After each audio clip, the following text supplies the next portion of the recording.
Party के जिला अध्यक्ष विद्यासागर यादव हैं। लोग मोहल्ले में हल्ला किए हुए हैं कि नगर पालिका के मोहल्लों में जाकर के आपके कार्यकर्ता साइकिल ढूंढ रहे हैं। प्रदेश के 16 जनपदों को क्रॉस करती हुई देश बचाओ देश बनाओ समाजवादी साइकिल यात्रा इस वक्त 17वें जिले के रूप में शिब्बल लाल सक्सेना की कर्मभूमि महाराजगंज में है। इस वक्त हमारे साथ बात करने के लिए मौजूद है समाजवादी लोहिया वाहिनी के राष्ट्रीय अध्यक्ष अभिषेक यादव जी। देश बचाओ देश बनाओ साइकिल यात्रा क्या संदेश दे रही है? समाजवादी पार्टी के राष्ट्रीय अध्यक्ष आदरणीय अखिलेश यादव जी के दिशा निर्देश पर देश बचाओ देश बनाओ समाजवादी साइकिल यात्रा जो 9 अगस्त से इलाहाबाद से चली है, प्रत्येक जनपद की सभी विधानसभा में जा करके इस सरकार की गलत नीतियों और जन विरोधी नीतियों को हम लोग उजागर कर रहे हैं। लोगों को बता रहे हैं कि इस सरकार की गलत नीतियों की वजह से बेरोजगारी बढ़ी है, महंगाई बढ़ी है। इनके निजीकरण की वजह से, जो निजीकरण की पॉलिसी इन्होंने अपनाया है, उसकी वजह से हमारे देश की अमूल्य संपदाओं को औने पौने दामों में बेचा जा रहा है, जिसकी वजह से रोजगार से लेकर आरक्षण का संकट उत्पन्न हो रहा है। इनकी वजह से संविधान खतरे में है, लोकतांत्रिक व्यवस्था इस देश की खतरे में है, आरक्षण खतरे में है। इन सब चीज़ों को लेकर के हम लोगों के बीच जा रहे हैं कि न किसान खुश है, न नौजवान खुश है, न महिलाएं खुश है, न व्यापारी खुश है, कोई भी ऐसा। अगर ये सारे लोग खुश नहीं है तो बीजेपी 14 जीती, 17 जीती, 19 जीती, 22 जीती, आखिर जनता एतबार नहीं कर रही है तो जीत कैसे हो रही है? इन्होंने पूरे सिस्टम को अपने कब्जे में कर लिया है, नियंत्रण में कर लिया है। खुद चुनाव आयोग प्रधानमंत्री कार्यालय से पूछ करके चुनाव की तिथि घोषित करता है। इस देश की मीडिया कभी भी बुनियादी सवालों पर इस सरकार से कोई सवाल नहीं करती है। सत्ता की राख दरबारी बन गई है इस देश की मीडिया। अपनी हार को आप मीडिया से कवर अप क्यों करना चाहते हैं? मीडिया ने इस देश में अपनी जो भूमिका निभानी चाहिए थी वो नहीं निभाई है।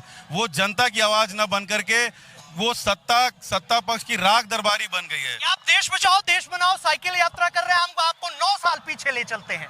गोरखपुर का मानबेला का मैदान था साथियों।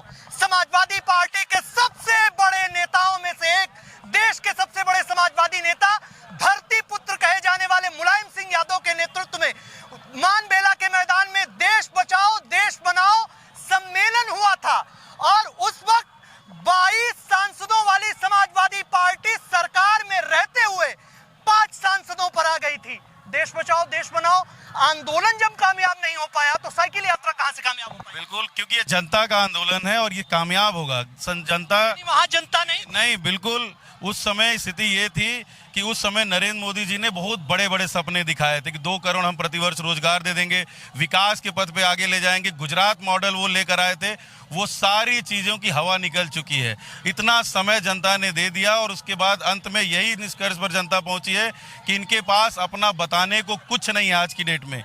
इसलिए जनता परेशान है और इस साइकिल यात्रा में जो जन समर्थन मिल रहा है, जो जन भागीदारी हो रही है, उससे साफ समझ में आ रहा है कि आने वाले 2024 के चुनाव में बीजेपी यहाँ से सफाया होगी। हमारे साथ बात करने के लिए समाजवादी पार्टी के जिला अध्यक्ष विद्यासागर यादव हैं। लोग मोहल्ले में हल्ला किए हुए हैं कि नगर पालिका के मोहल्लों में जाकर के आपके कार्यकर्ता साइकिल ढूंढ रहे थे। ऐसा नहीं है, हमारे कार्यकर्ता पूरी तरह से साइकिल से लैस हैं, उनके पास साइकिल है। साइकिल चलाते हैं आप? एकदम चलाता हूं, तभी तो साइकिल पे खड़ा हूं। साइकिल चलाते हैं जी, कब से? चला रहा हूं। कब से साइकिल संभाला? जब से लंगड़ी से साइकिल चलाया जाता था, बचपन से ही साइकिल चलाता हूँ। मंत्री जी, क्या इफेक्ट रहेगा इस पर, साइकिल समाजवादी साइकिल यात्रा पर क्या रहेगा? बहुत भारी जन समर्थन मिल रहा है। जनता आंदोलित है। जनता इस हिटलरशाही सरकार को उखाड़ फेंकना चाहती है। इसने देश को बर्बाद कर दिया है। लोकतंत्र पर खतरा है, संविधान पर खतरा है। आज मीडिया कर्मियों को भयभीत किया जा रहा है, उनके वहाँ चाबे पड़ रहे हैं, विपक्षी नेताओं की यहाँ चाबे पड़ रहे हैं, जबकि सारे घोटालेबाज भाजपा में बैठे हुए हैं।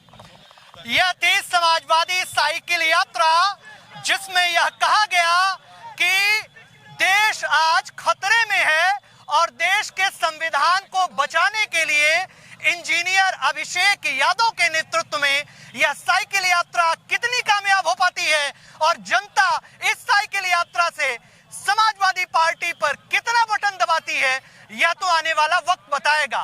फिलहाल महाराजगंज से यूपी टीवी के लिए अंकित मणि त्रिपाठी।